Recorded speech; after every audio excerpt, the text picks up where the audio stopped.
Yeah, first, one thing about me. Who is this guy talking? My name is Resch, as Dominic already said. I was born and raised in Salzburg, here in Austria. I studied atmospheric sciences in Innsbruck, also in Austria, both bachelor and masters. In my master's thesis, I wrote about a special retrieval algorithm for aerosols only from sky radiance data. And now I'm working as a forecasting meteorologist in the regional office of the Geosphere Austria in Salzburg. I've been doing this for almost 3 years now. And I'm part of the EUMeTrain team since maybe 1 year now. And I already held some radar briefings. So maybe some of you already know me.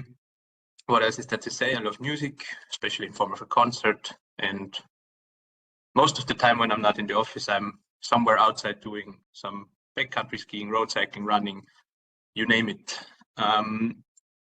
Normally, the first presentation is always more a forecast about the upcoming weather situation.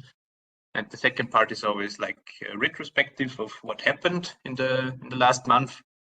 And since Andreas was not able to join by now, I will start with the retrospective now. We're going to have a look at the thunderstorm event of the 21st of March, so about 2 weeks ago. It was the first significant thunderstorm case of the year, at least for Bavaria and Austria. I mean, if you compare it to some events we have in the typical thunderstorm season, like in June, summer generally, we had really low impact, but it's still worth looking because it kind of serves as a first warm-up for the upcoming severe weather season. Yeah, and it was still worth looking, as I said. So also because the weather was a little bit boring in the first 3 months, at least in Austria, it was most of the time it was too warm and not really significant weather. Yeah, I mean, in the last week we now had some, especially over Easter, we had a very significant Föhn event, so very strong winds over the Alps. Andreas will talk about this a little bit because we also had some Sahara dust. But I hope he will join and then he can show it to you. But until the point I made the presentation, the thunderstorms were the most important or interesting thing. So as a warm-up, we're gonna first do a little recap about what is like the basic recipe for convective storms to form.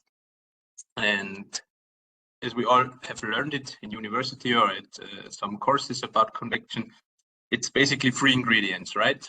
We have moisture. We need to have moisture in the ground levels.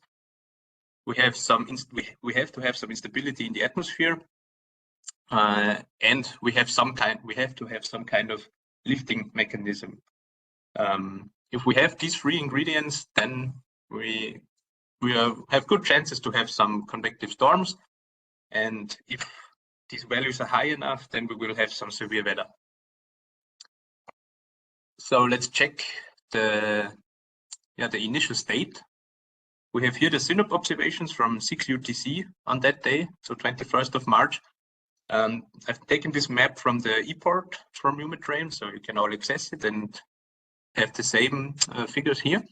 As we can see, it was mostly cloudy over Germany already, and we have already some showers in the northwest. There's not really much absolute moisture. You can see the dew points are not really high, but thinking about what time of year it is, it's more or less clear that we have these low values. I mean, there is 10 degrees dew point here in the center. And what is also worth saying is that we have some relative humidity is pretty high. So the temperature and the dew point temperature are pretty close. So it was some amount of moisture there, especially near the ground. If you take a look at the surface chart, what was happening like in a bigger picture, you can see a very well stretched cold front over Germany. This is from 6 UTC again. And in the course of the day, this front will propagate even more to the southeast, so closer to Austria. And that's where we get our lifting mechanism. So this cold front was really lifting this moist air. And if we take a look at the forecasting charts, we can see the other ingredients. So it's a little bit busy, this slide, but on the most left panel you have the vorticity advection. In the middle we have the surface moisture and the instability, and on the right panel we can see the wind shear between 0 and 6 kilometers and the Cape values. Yeah, we have 3 different time stamps. We have 6, 12, and 18 UTC. And as you can see, the models show the evolution of the cold front pretty well. The advection of the relative vorticity pretty well shows the cold front here first over Germany, as I said, and then propagating more to the southeast, closer to Bavaria, and then finally to Austria. Then at 18 UTC, you can see that over the Alps, the cold front is not that well pronounced anymore. Yeah. And also in the surface moisture and instability chart, you can see that there is already some moisture, as I said before. But also the instability values are not that high. We have lapse rates with 6.5 Kelvin per kilometer, which is quite good lapse rate here over Bavaria. I think I can use a laser pointer, right, Dominic? Yes, you should be able to use it if you go to the annotate from the top orange menu. Can you see my cursor now? We see the cursor. Okay, that's enough. So okay. You can see the lapse rates here over the middle of Germany, which is exactly the area where the thunderstorms should form then, or where we expected them to form. And also, if you take a look at the wind shear, you can also see very nicely pronounced the cold front, or that the wind shear is mostly along the cold front. So we have values about 20 meters per second, 25 even here in the center of Germany, which is a pretty high value. I mean, in summer you would really get like, you would start to think about severe convection with these values. But as you can see, the Cape values are really, really low. We have some Cape around 300, 400 here in Baden-Württemberg or in Bayern, but it's not that high. So if we see these models, or that model output, we would not really expect some really severe convection. However, it's a really nice easy case or softer case of convection. So I now have to, okay. So, yeah, and as I said, it should be a little bit of a warm-up for the convective season. And one of the most used RGBs for convective season is the Severe Storms RGB. I really enjoy using it, and it's really nice for nowcasting. On the right side here, I have snipped a little picture from the quick guide. You can now get it from the EUMeTrain site, from the homepage. And there is a little quick guide to see how to use the RGB.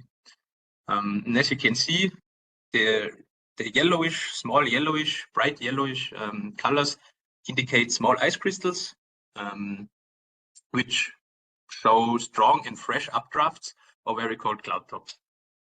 So high reaching convection in this case. If you take a look at the squares with the number 2, we have thicker ice clouds with already larger crystals, and these are not very cold cloud tops, which means that there are not really strong updrafts or not really fresh updrafts, which mostly indicate that they are not that strong, or that they are a little bit older already, so that the cloud or the thunderstorm is already like decreasing.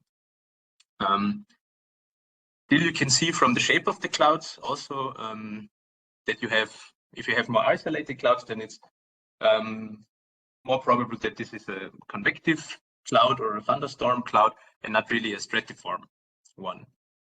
And if we take a look now, this is the day convection RGB, which is the same as the Severe Storms RGB. This is from 13 UTC on that day. And I would like you to show me where, in this case, over Bavaria and Austria, let's just concentrate on this area, where you would expect convective showers, or where you would expect stratiform rain. Perfect. And where would you see some stratiform rain? let's use some greenish colors for that. That worked quite well. We can now have a look at what really was happening.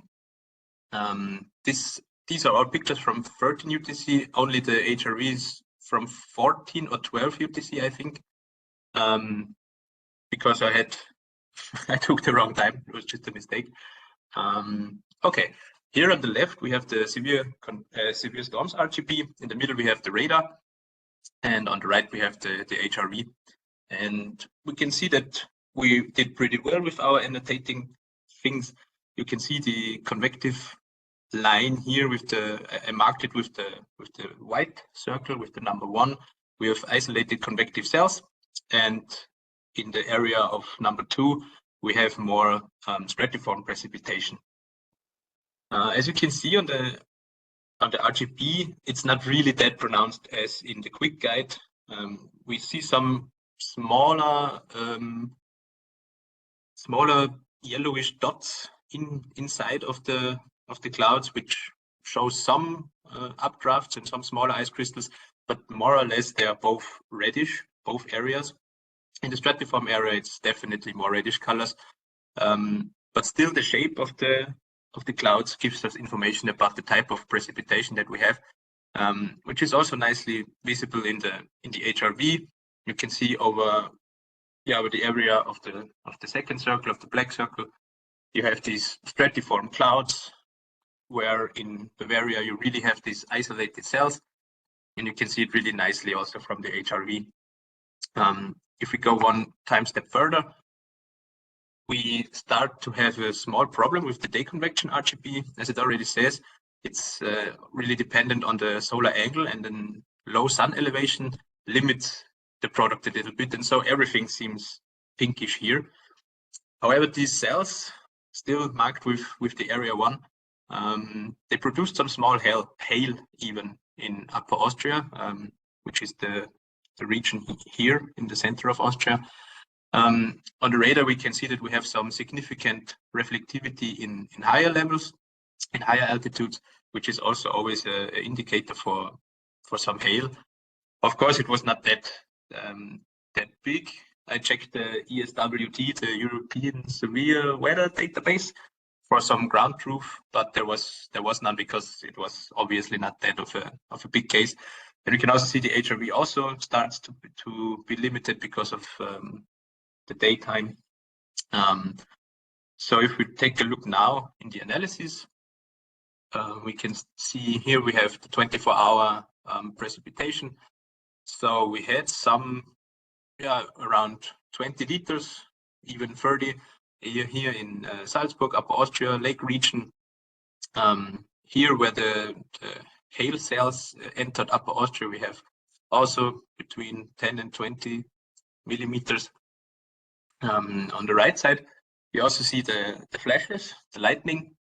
So there was quite some lightning activity. I also checked the forecast, the lightning forecast. One of our models does lightning forecasts, and it already had, or almost had, none lightning predicted. However, there was quite some. And also we have hail analysis here. So we have over Bavaria some smaller cells, and here in Upper Austria we have a very small area, but there should have been some hail. I mean, this is not ground truth. This is the so-called probability of hail, which is calculated via radar data and reflectivity. So we do not really have any ground truth data for this day, as I said, but still it was a quite significant event. And with this, I think I'm quite good in the time, and I want to give Andreas the opportunity to take over, but also for you guys to have questions if you want to ask. And I'm going to talk about the huge dust event we had during the weekend, during the Easter weekend. And I have prepared some very nice satellite images that shows the intensity and the regions which were affected. So it started a little bit earlier, but here we are on Good Friday. It was the 29th of March. You see here very nicely over Algeria, the dust lifted into the air and transported here to the northeast. And this is always the case when you have such a nice trough. Here over Spain, fortunately for the Spanish people, they had bad weather, but on the other hand, they had a lot of rain. They were waiting for it. And in Central Europe, we had this warm air advected from the south, from the Sahara, that brought us warm air, of course, but also a lot of dust. This is from a training module that explains the situation. You have the dust on the front side of this trough that is advected towards Europe. So this is 24 hours later. It's Holy Saturday. And here you see already the dust over Europe.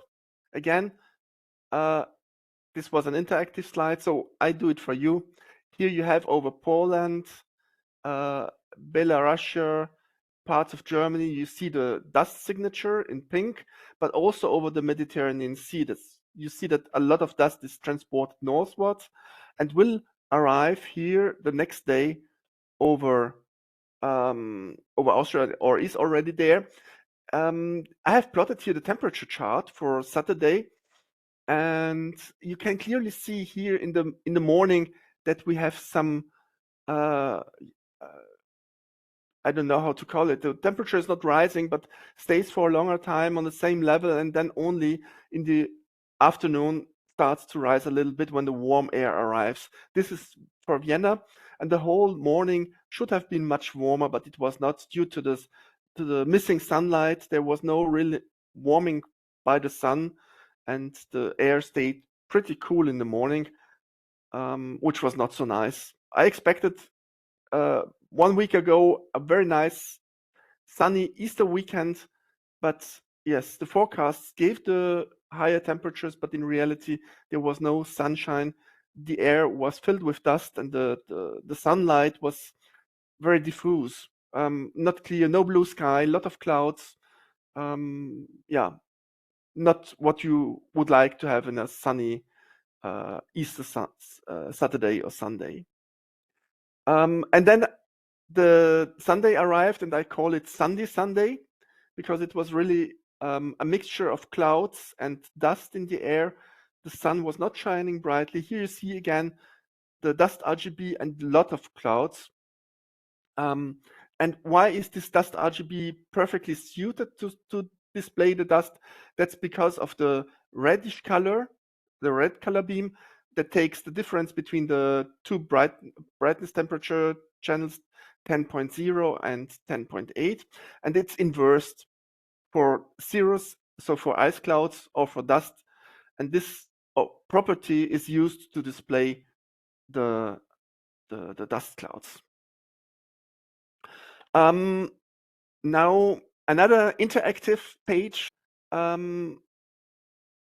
If you would not have the Dust RGB, what else would you use to display dust in the air?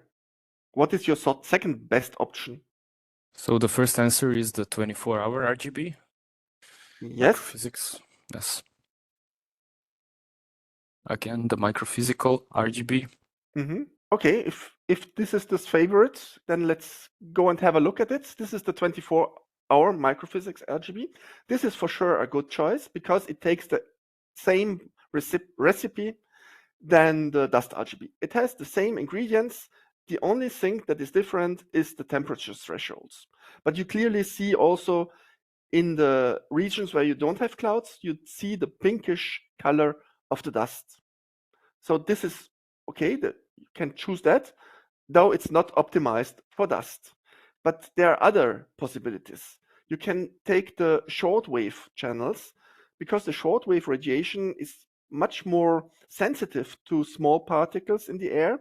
And you see clearly here, this is the 6th UTC in the morning. You see clearly here over the sea, over the Mediterranean Sea, this dust. This is not cloud. This is some dirty air, if you want, spanning up over Croatia until Poland. You have this signature of dusty air. Unfortunately, if you go to the noontime, you will not see the dust anymore. You will see it less clearly, but still it's there, but not as clear anymore. And the reason is the sun angle. as long as the sunshine is going slightly through the atmosphere, it has a longer path, then it reaches more particles, and as soon as the sun is in the zenith, that doesn't work that good anymore. So this is also a possibility for the early morning or for the later evening. And very important is this convection RGB. And here you can clearly see the dust signature all over the image, but this time not in the cloud-free area, but in the clouds that are affected by dust. And you see here the huge yellowish area over Finland, northern Russia, and also over the sea, Baltic Sea. And you see also over Central Europe the more yellowish, pinkish clouds that show that the ice crystals, the more yellow they are, the smaller the ice crystals are. So the dust produces a lot of condensation nuclei, a lot of ice crystals are formed, and since there is only limited moisture available, they stay pretty small, and that's why they are yellow, like in the convection RGB for the convective cells. But be careful, do not mix up with Lee cloudiness as we have it here over Spain or Italy. Lee cloudiness is also described in yellow colors, but from the shape you see it's much smaller. Yeah, and should not be mixed up with dust clouds or dust infused clouds. Here again, this is the high resolution visible image in the morning, and what you see here is the typical pattern. I hope you can see it over large parts of Scandinavia and also over Denmark and northern Germany. These pockmarked clouds that are typically for dust-infused cirrus clouds. So this is also very typical. You can see dust not only here in the cloud-free area with this a little bit grayish tone, but also the clouds that are composed of dust have this pockmarked structure. Another interesting feature is the simulated satellite image. And here you see the forecast satellite image, 10.8 micrometer for Sunday, for our sandy Sunday, 12 UTC. And you see, if you compare it with the real satellite image, that the dust produces a lot of clouds. So here is the forecast, and especially look over Scandinavia and Finland, how much more clouds are produced in reality, which were not forecasted by the model. So where does this happen? This typically dust clouds. It happens where you find upgliding processes, and this is especially where you have warm fronts or sometimes also occlusions. So you have a warm front here spanning over Scandinavia. You have another one over Poland, and that's where you find the dust clouds. If we make a cross section here over Finland, we typically see this warm front here and the humid air, the dusty humid air that is upgliding and forming small ice crystals with this typical shape. So, and to finish, I have the model forecast. Of course, it's not in the ECMWF model, but there's special models. And there is a web page I got from my colleague. She gave me the information this morning.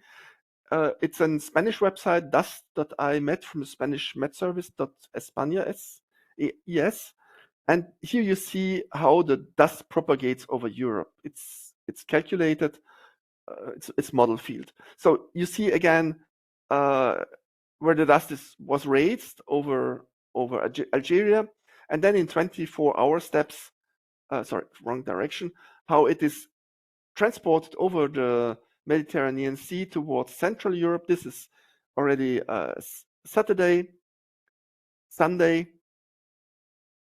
No, sorry, this is Monday already, and you see it's shifting towards the east, and this is the forecast for today, tomorrow, and Thursday when it disappears. So if you are if you want to have the information on where the dust is, go to this webpage. You have different models, and you can compare the models and the dust distribution over the continent. So thank you very much. That's all from my side.